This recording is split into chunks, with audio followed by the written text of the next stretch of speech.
In the 1980s, I had the privilege of studying with Jim Rohn. One of the things that I remember him saying back then has become one of his most famous quotes.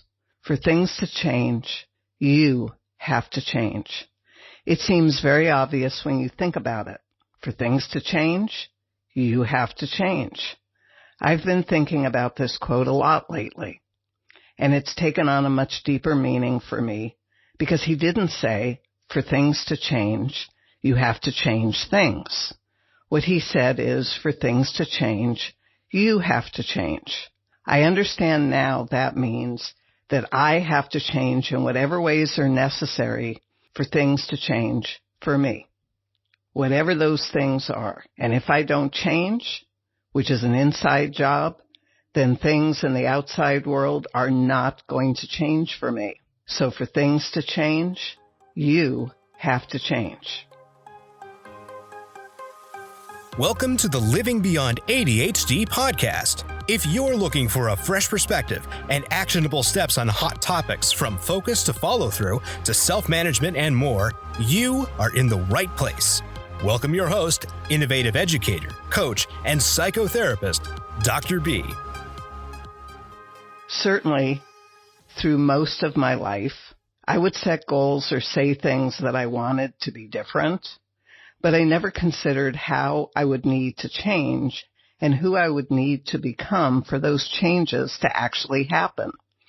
Because the changes can't happen within the old me. If they could have, they would have. Instead, the changes belong to the new me. They belong to the me that changed.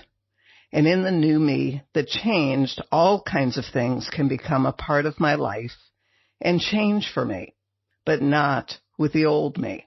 So if I stay the same and be the same me that I was years and years and years ago with the same habits and the same people in my life, with the same way of thinking and the same way of doing, with the same limited beliefs, if I want to keep all that old stuff, then the new me cannot emerge. The new me is what's going to contain all of the new changes that I continually have said that I want. And the same thing is true for you. If you want the changes, if I want the changes that I say that I want, I need to create and move into an upgraded version of me. I need to be that person starting now, starting today. And I do this by keeping the best of who I am and then upgrading the rest. Another way of saying it comes from a song that a friend of mine wrote years ago called Travel Light. He said, take with you the best and leave the rest behind. And when I was making this transformation in my own life, I followed that advice. I traveled light. I took with me the best and I left the rest behind. And then I started adding in new skills, new beliefs, new ways of behaving, and a new sense of me, who and how I had decided to be. And that is the person I have continued to grow into being over the years. This is the journey. If you want your life to be different, if you want changes, you need to change. You need to need to be the person who can have those changes in an ongoing way. Got it? Great. So, what's keeping you stuck? I hear so many people say they feel stuck, and then being stuck is seen as the problem instead of what is causing them to feel or be stuck, because stuck is a symptom. We are as limited as we make up our minds to be. It's true. I'm not talking about whether or not we can fly like Jonathan Livingston Seagull. I'm talking about whether or not we can complete a task or get up out of bed and get going for the day or keep our word or plan, schedule, and prioritize what needs doing. If you're feeling stuck, there are solutions for you in this episode. A recent assignment I gave my students was to post their limiting beliefs and then come up with counterexamples or exceptions to those limiting beliefs. What was clear from their answers was that their limiting beliefs and underdeveloped executive function skills were both holding them back. And since both can be shifted and developed, I was really excited that we had teased out some very core issues. By their very nature, beliefs aren't personal to any given person. No matter who has a limiting belief, if they believe they can or believe they can't, they're right. Beliefs always have an exception. That's what makes them a belief and not fact. Example. If I were to say that I believe that it's too late for me to gain control over my focus and my emotions, and then I asked 100 people if they also believe that it was too late for them to gain control over their focus and their emotions, not everyone would agree. If I asked 100 people if the sun rises in the east and it sets in the west every day, the answer would be a unanimous yes, because this is a fact, not a belief. I want to help you to move from stuck to unstoppable or even neutral through the development of your executive function skills, because if there was ever a time that you needed these skills so that you can navigate the ever-changing world successfully, now is that time. If you aren't yet a member of my Facebook group, Living Beyond ADHD, I highly recommend that you get over there and ask to join.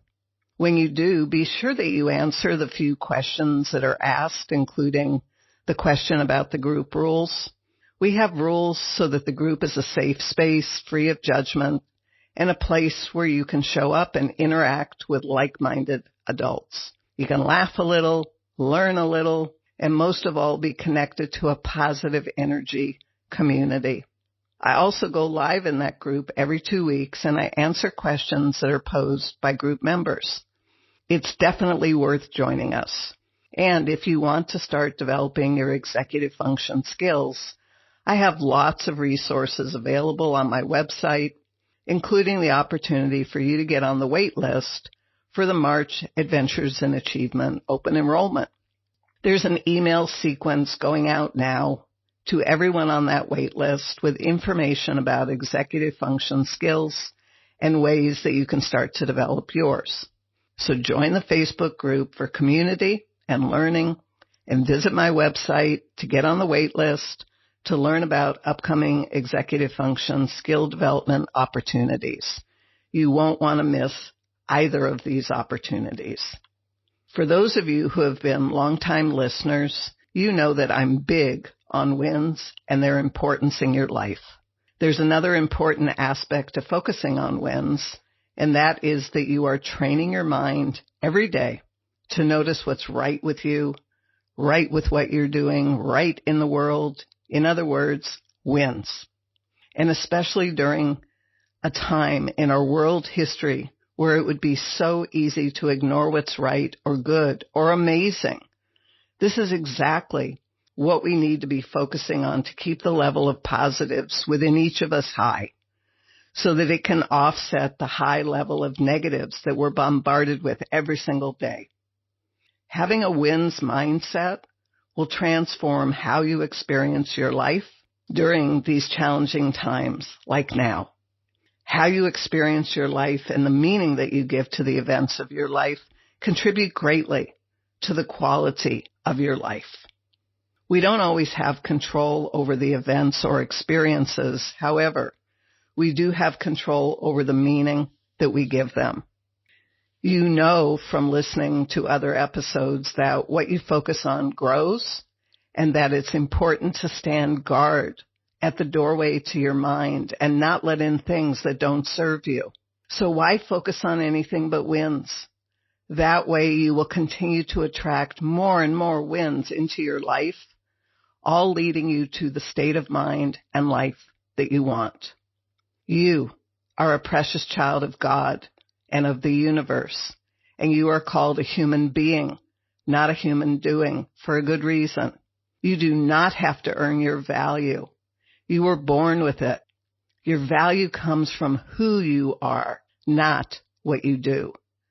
And if you need a place to know that's true, be sure to join the Facebook group Living Beyond ADHD. so that you can be with others who will celebrate your wins with you and affirm that you are more than okay as you, the human being. So what's it going to be for you today? If you got up today with specific intentions for your day and followed through on all of them, that's an awesome win. If you decided to declutter and organize one small area of your living space and then maintain that space, that's a great win.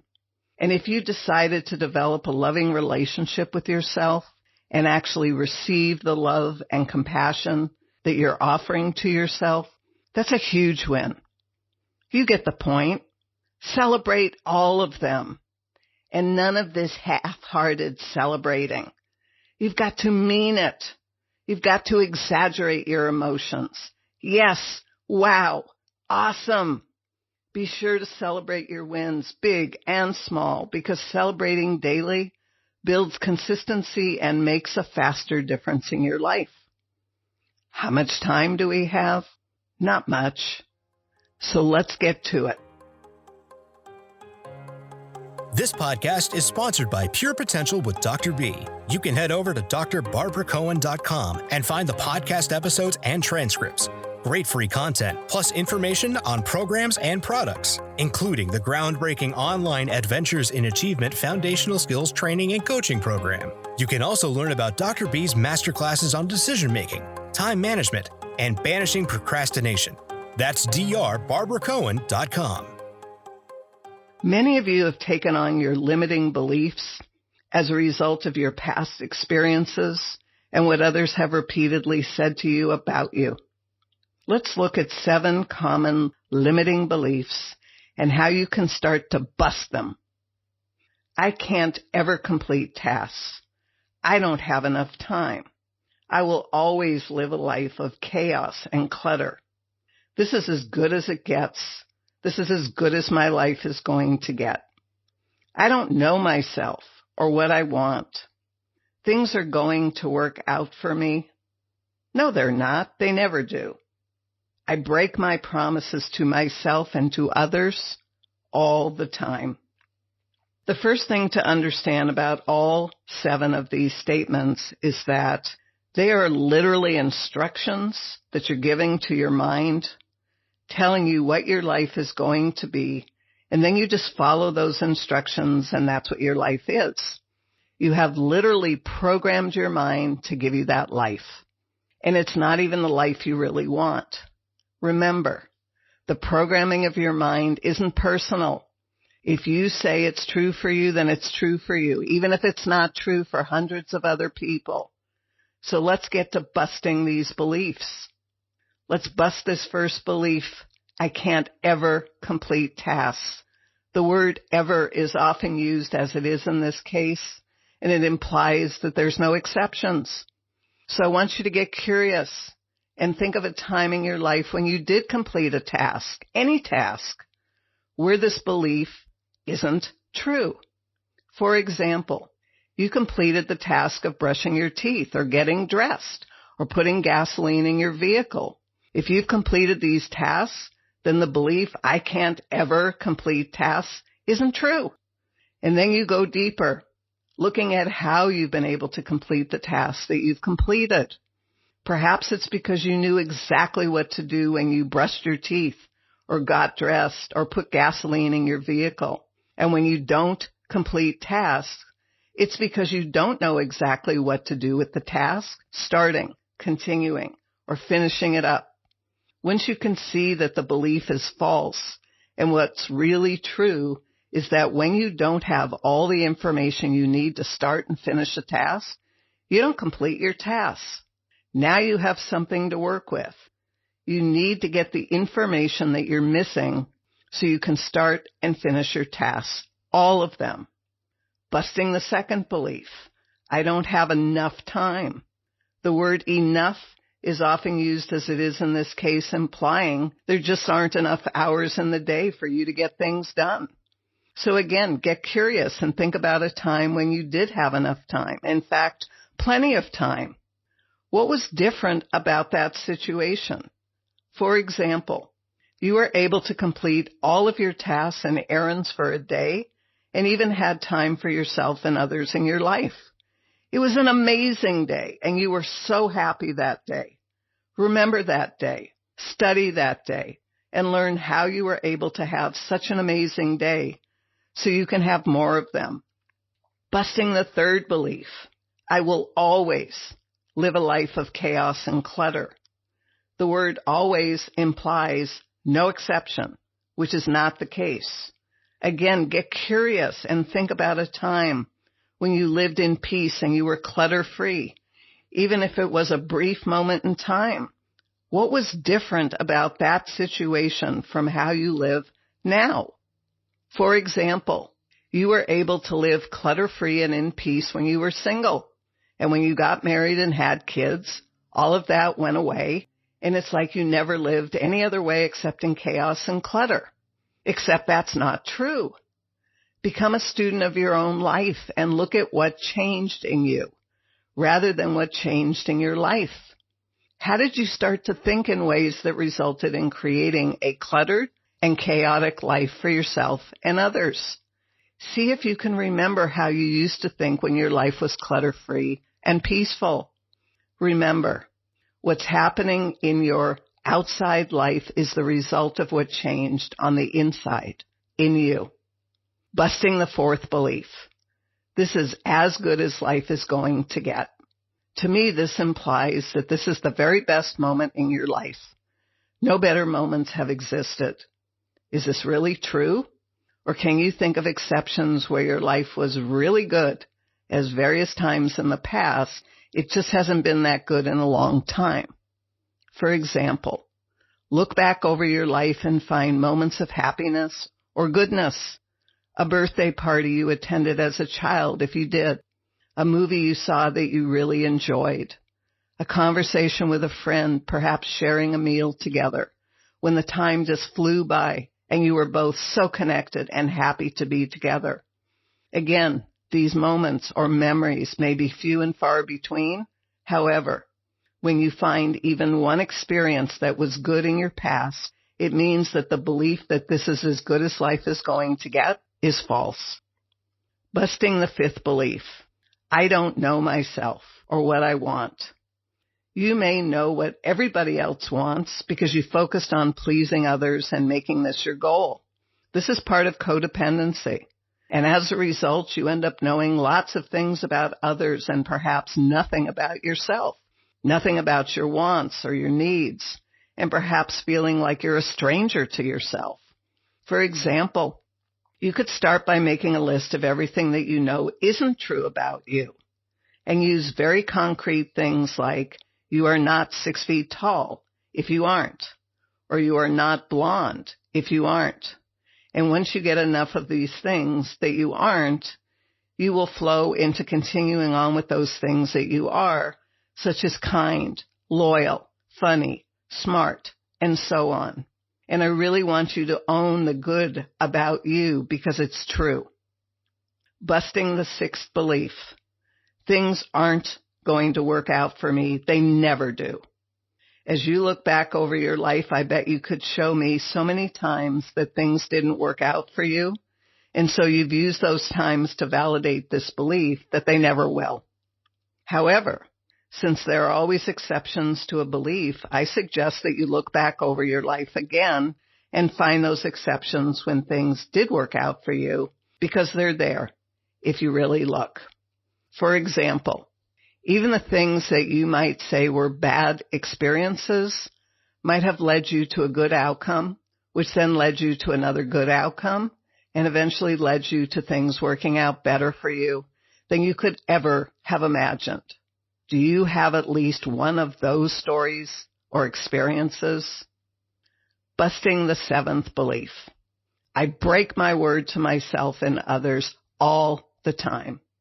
Again, all the time implies that you have never kept your word to yourself or others. Example, can you recall a time when you kept your word to yourself and or to another person? Could be you said that you would eat and you ate. Could be that you said you would sleep and you slept. Could be that you said you would meet a friend for coffee and you showed up relatively on time. All of these are exceptions to the belief that you break your word all the time.